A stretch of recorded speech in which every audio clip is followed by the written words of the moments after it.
Hello बच्चों, कैसे हो आप सब। पिछले क्लास में बच्चों हम लोगों ने देखा था प्रक्षेप के बारे में। और प्रक्षेप में हम लोगों ने पूरा बहुत अच्छे तरीके से सारी चीजों को पूरा डील किया था। ये बेटा, ये क्या है, ये एक्स अक्ष। और ये क्या है, वाई अक्ष। ये उसका क्या है, ओरिजिन पॉइंट। यहाँ से कोई ऑब्जेक्ट हमने ऐसे फेंका, तो यहाँ से जो ऑब्जेक्ट जाता है ये थीटा कोण पर, और ये प्रारंभिक वेग यू से, तो ये इसका क्या कहलाएगा, ये आपका प्रोजेक्शन कहलाएगा, ये आपका प्रक्षेप कहलाएगा। ठीक है ना। अगर अब यहाँ पर हम देखें, अगर हमने ऑब्जेक्ट को यहाँ से फेंका है इस ओरिजिन पॉइंट से, तो ये यहाँ से ऐसे गया और कहां पर आया, फिर ग्राउंड पर आया। इसे हम कहेंगे ग्राउंड टू ग्राउंड प्रोजेक्शन। ठीक है ना। मतलब जमीन से जब हम किसी वस्तु को फेंकते हैं तो वो ऊपर फ्लाइट करता है और फिर क्या कहते हैं, नीचे आता है जमीन पर। इसे हम लोग कहेंगे ग्राउंड टू ग्राउंड प्रोजेक्शन। अब यहाँ पे हमें कुछ चीजों को समझना है, जैसे उसका उड्डयन काल क्या होता है, उसका क्षैतिज परास क्या होता है, उसके द्वारा प्राप्त अधिकतम ऊंचाई कितना होता है। इन सब के बारे में हम लोगों को क्या करना है, पढ़ना है। अगर बच्चा हम लोग यहाँ से देखें, तो ये जब हम थीटा कोण पर इसे फेंकते हैं तो ये जाता है। तो हमने आपको बताया था कि यहाँ पर अगर देखा जाए तो इसका यू एक्स और यहाँ पर क्या, यू वाई आपका काम करता है, ये वेग काम करता है। ये हमने पूरा बताया था। और हमने बताया था कि जो क्षैतिज वेग होता है वो कभी परिवर्तित नहीं होता है। ऊर्ध्वाधर जो वेग होता है, जो ऊर्ध्वाधर घटक का वेग का घटक होता है, वो क्या होता है, हमेशा चेंज होता रहता है। अब यहाँ पर हम बात करें कि उड्डयन काल क्या होता है, तो समझिएगा, जब हमने वस्तु को यहाँ से फेंका तो ये ऐसे जाता हुआ ऐसे गया और ये फिर कहाँ आ गया, नीचे। तो यहाँ से यहाँ तक पहुंचने में जितना इसने समय लिया है उसी समय को हम लोग क्या कहेंगे, उड्डयन काल। क्या कहेंगे बच्चों, उड्डयन काल कहते हैं। अगर यहाँ से बच्चा देखे तो पिंड को प्रक्षेपित करने तथा उसके वापस पृथ्वी पर लौटकर आने के बीच लगे समय को प्रक्षेप का उड्डयन काल कहते हैं। इसे कैपिटल टी से प्रदर्शित करते हैं। अब यहाँ से बच्चा दो चीज और समझते हैं। ये तो उड्डयन काल हो गया कि यहाँ से हमने इस ओरिजिन पॉइंट ओ से हमने फेंका और ये पॉइंट ए पर आकर क्या हुआ, गिरा। तो ये जितना समय लिया वो उड्डयन काल कहलाया। लेकिन हम यहाँ पे एक चीज और समझते हैं कि ये यहां से चला और यहां पर गया, तो ये इसका क्या है, ये अधिकतम ऊंचाई है। क्या है, अधिकतम ऊंचाई। अधिकतम ऊंचाई। तो ये जो आपका है ये ऊंचाई, ये क्या कहलाएगा, अधिकतम ऊंचाई। जब भी हम किसी वस्तु को प्रक्षेपित करेंगे तो उसके द्वारा प्राप्त अधिकतम ऊंचाई बेटा इतना ही होगा। ठीक है ना। ये और इसी पॉइंट को हम लोग कहते हैं मैक्सिमम पॉइंट या उच्चतम बिंदु। इसी को हम लोग कहेंगे उच्चतम बिंदु कहेंगे, उच्चतम बिंदु। ठीक है ना, मैक्सिमम पॉइंट। अब आप जाते हो मैक्सिमम पॉइंट पे, जो क्षैतिज वेग होता है केवल वही रहता है, ऊर्ध्वाधर वेग क्या हो जाता है, जीरो। तो अगर हम इस पथ को दो पार्ट में हम बांटे, एक ये ऊपर जाने का और एक कहा, नीचे आने का। ठीक है ना। इसे एसेंट कहते हैं, इसे डिसेंट कहते हैं। ये जब ऊपर जा रहा था, तो अगर ध्यान से देखा जाए, जब ये यहां से यहां जा रहा था तो हम देखेंगे ना कि अगर ये यहां था तो ये ऐसे था, और ये यहां से यहां गया, तो इसका मतलब ये इतनी ऊंचाई गया। बोलिए बच्चों, इतनी ऊंचाई गया। और फिर जब ये यहां से यहां आया तो ये क्या हुआ, इतनी ऊंचाई आया। इसका मतलब कि इसका यहां उच्चतम बिंदु तक जाने का समय और उच्चतम बिंदु से ग्राउंड तक आने का समय जो होगा वो इक्वल होगा। क्या होगा, इक्वल।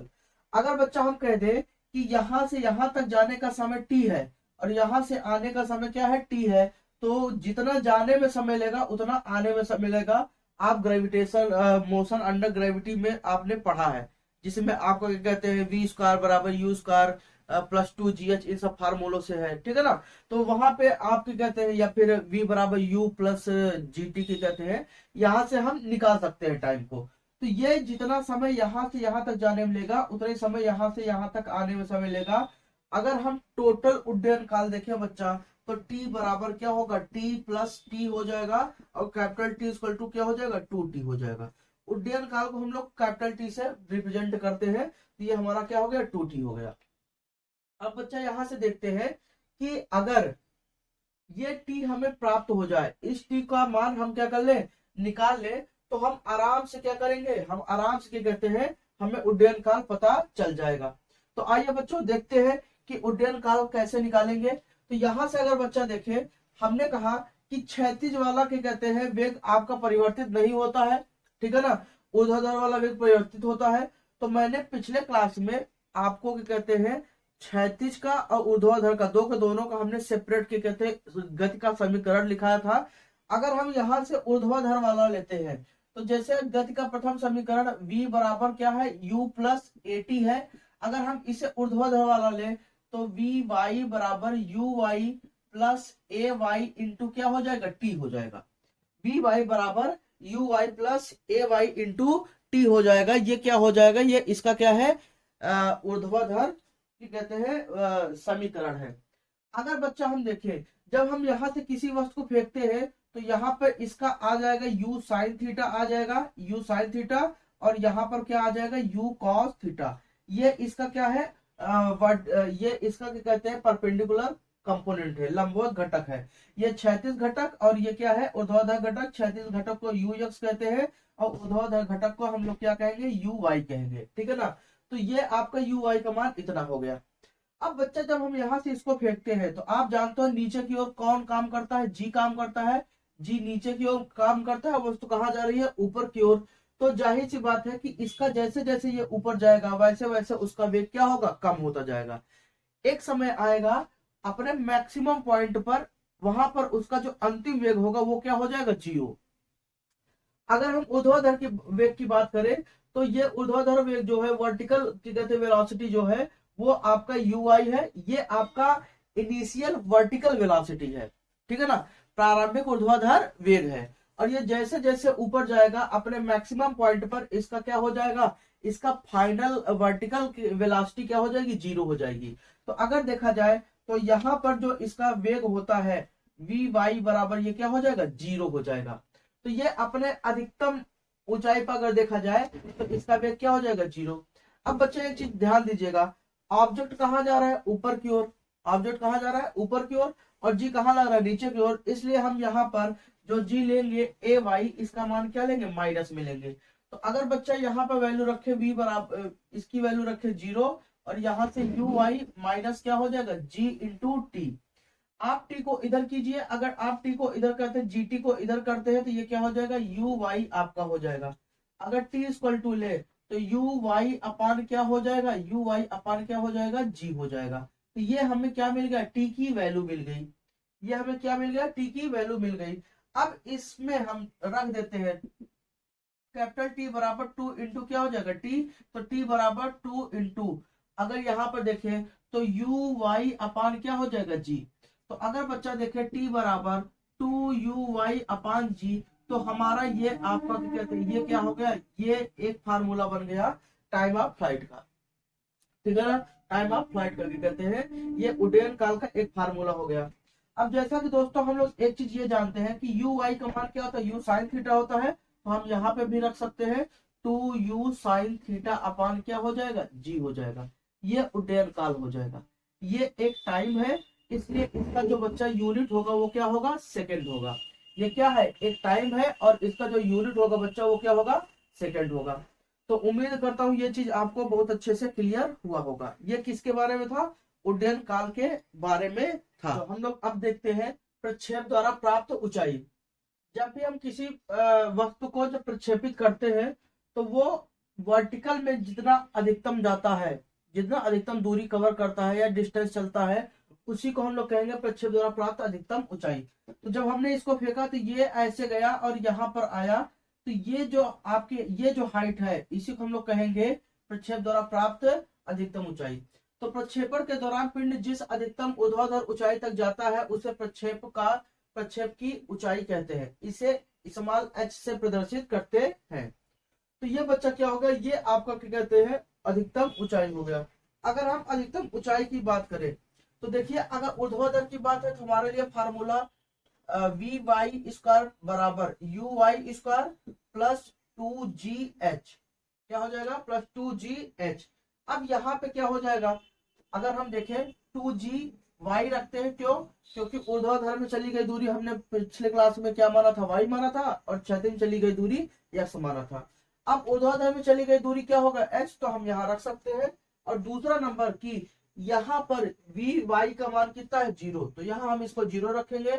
यू वाई स्क्वायर आपका यहाँ पे 2 गुणते जी की वैल्यू माइनस में रखेंगे, ठीक है ना, जी की वैल्यू माइनस में रखेंगे। यहाँ पर जो ऊर्ध्वाधर जो त्वरण है उसकी वैल्यू हम किस में रखेंगे, माइनस में रखेंगे।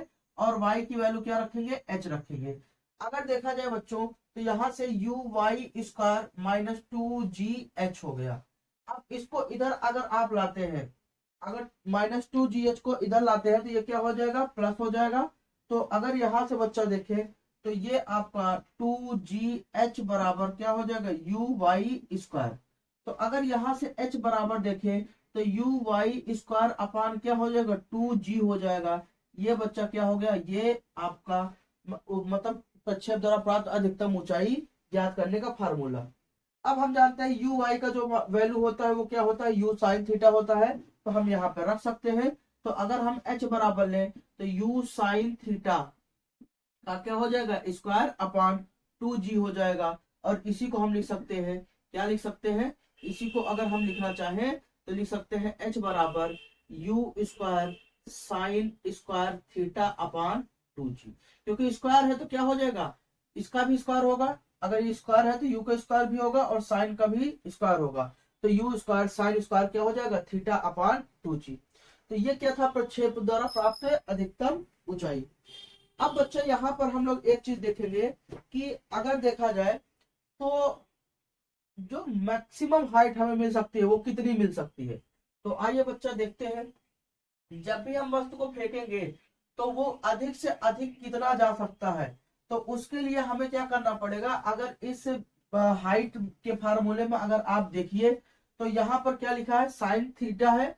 साइन थीटा का जो मैक्सिमम वैल्यू होती है वो आपकी 1 होती है।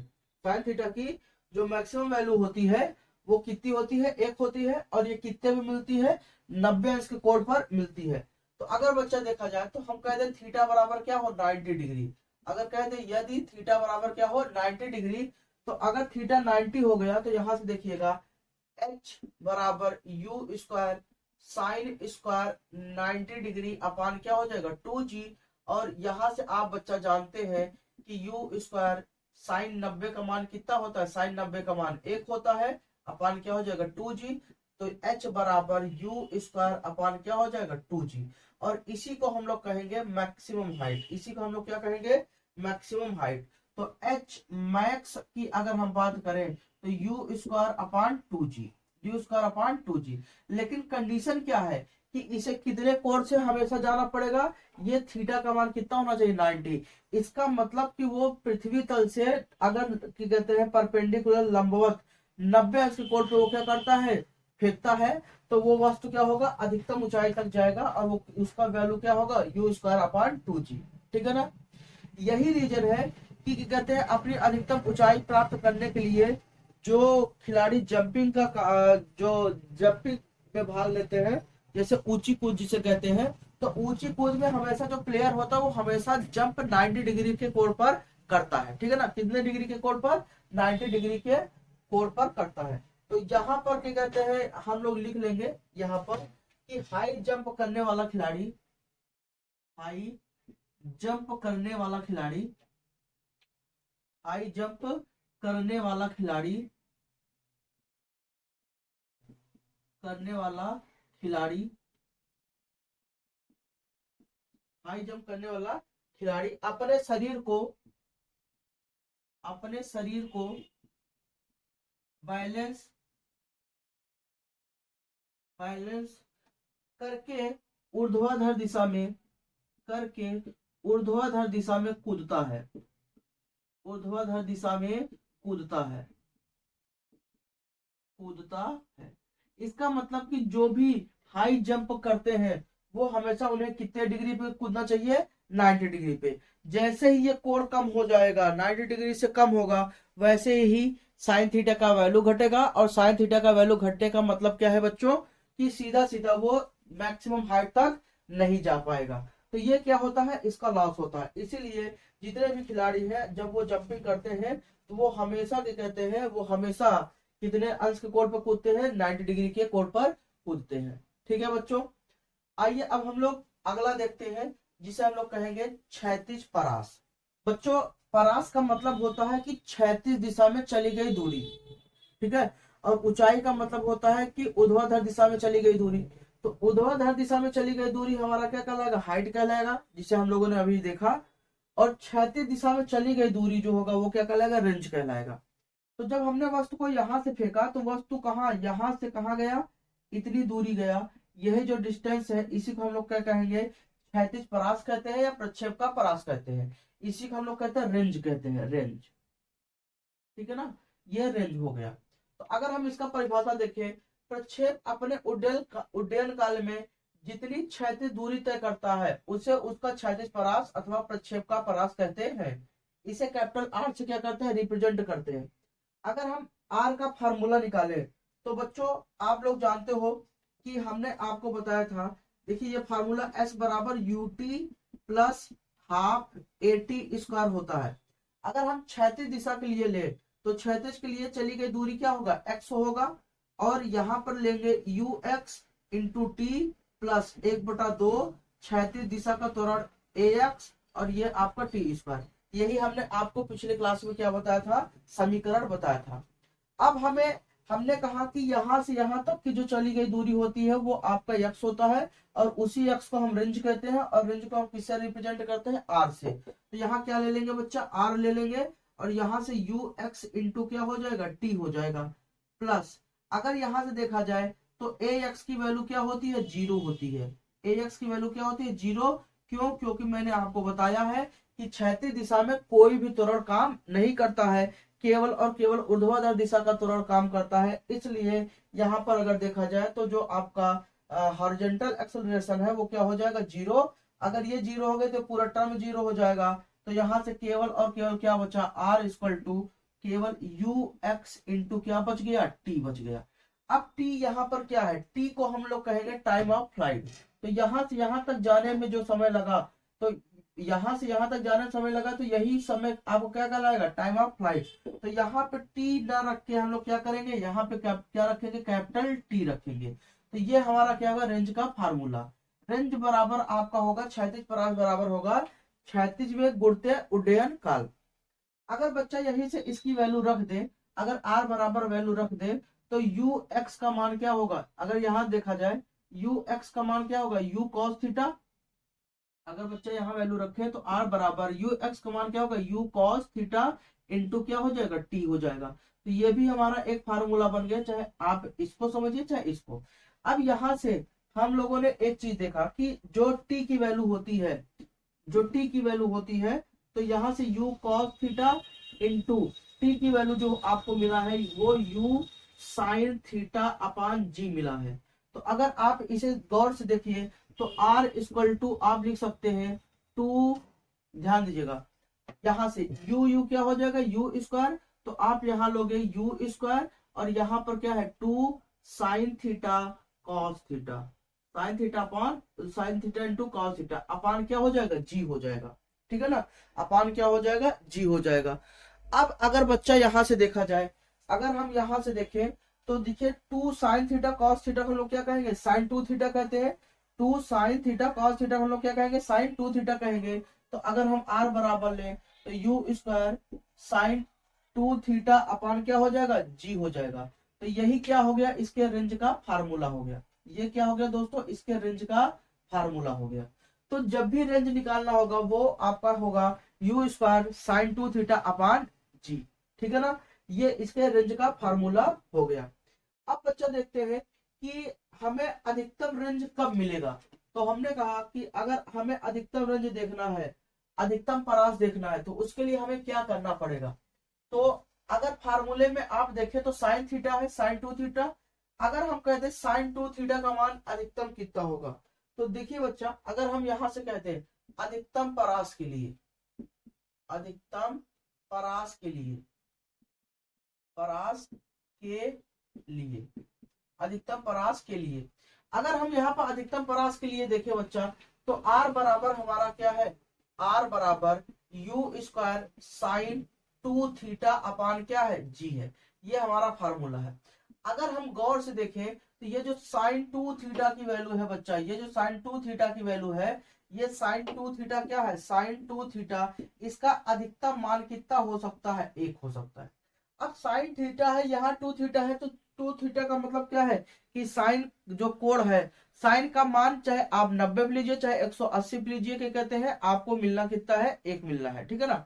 तो अगर यहाँ पर हम लोग बच्चा देखते हैं कि साइन की कहते हैं, ध्यान दीजिए, साइन इसकी वैल्यू क्या हो जाएगी, यहाँ पर मैक्सिमम जो वैल्यू होगी वो आपका क्या होगा, 1 होगा, ठीक है ना।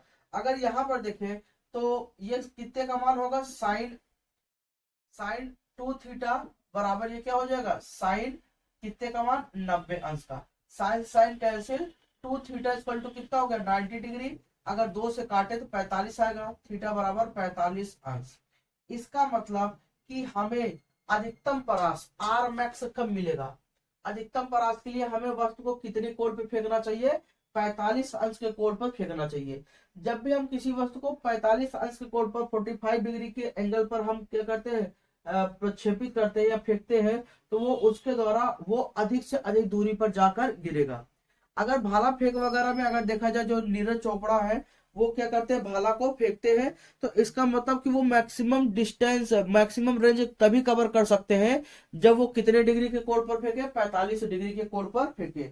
और यही जिसकी सेटिंग बेहतर रहेगी 45 अंश बनाने का, उसी का जो भाला है वो मैक्सिमम रेंज कवर करेगा, ठीक है ना। जैसे अभी हाल ही में लगभग 87-88 मीटर का उन्होंने क्या किया था, भाला फेंका था, ठीक है, तो उन्होंने रिकॉर्ड बनाया था। तो जितना बेहतरीन रहेगा, और जैसे ये ज्यादा होगा या कम होगा, उसका रेंज क्या हो जाएगा, तुरंत कम हो जाएगा।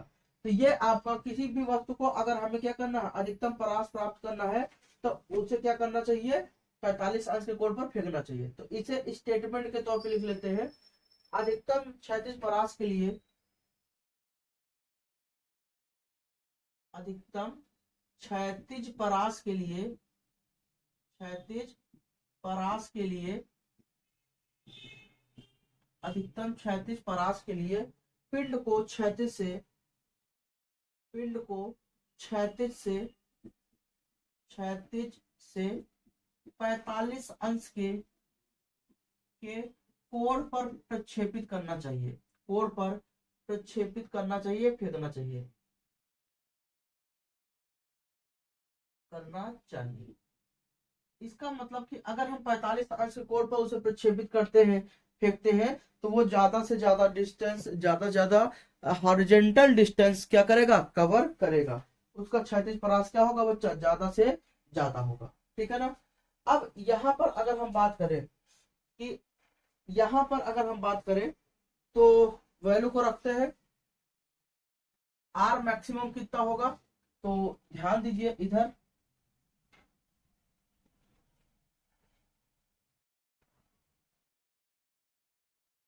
अगर हम यहाँ पे कहते हैं आर बराबर u square sine square theta है, सॉरी साइन 2 थीटा है, यू स्क्वायर साइन 2 थीटा है, तो यहाँ पर अगर थीटा का थीटा अपन जी है, अगर थीटा का मान क्या रखते हैं, 45 अंश रख दे, तो यहाँ पर क्या होगा, अगर बच्चा 45 अंश रखते हैं तो यू स्क्वायर साइन कितना हो जाएगा, 2 गुणते 45 अपान क्या हो जाएगा, जी हो जाएगा। और यही आपका हो जाएगा आर बराबर यू स्क्वायर साइन 90, साइन 90 का मान 1 हो जाएगा, और ये जी, और यही बच्चा कहलाएगा आर मैक्सिमम। अगर जब भी सवाल में ये कह दे कि क्षैतिज परास इतना है, तो आप तुरंत ये, अगर वो कह दे कि अधिकतम क्षैतिज परास, तो समझ लीजिए वो आर मैक्सिमम की वैल्यू दे रहा है। तो आर मैक्सिमम बराबर क्या हो जाएगा, यू स्क्वायर अपान क्या हो जाएगा, जी हो जाएगा। तो ये बच्चा इतनी बात थी कि कहते हैं क्षैतिज परास का। तो उम्मीद करता हूं ये आपको बहुत अच्छे से सारी चीजें क्लियर हुआ होगा। अगले वीडियो में हम लोग इन सब पर आधारित कुछ क्वेश्चंस करेंगे, कुछ प्रॉब्लम सॉल्व करेंगे, ऑब्जेक्टिव टाइप और डिस्क्रिप्टिव टाइप दोनों, ठीक है। तो अगर आपको वीडियो बच्चों अच्छा लगा हो तो आप इसे लाइक करें, अपने दोस्तों में शेयर करें, और कमेंट करके अपनी राय जरूर दें आपको वीडियो कैसा लगा। थैंक यू बच्चों।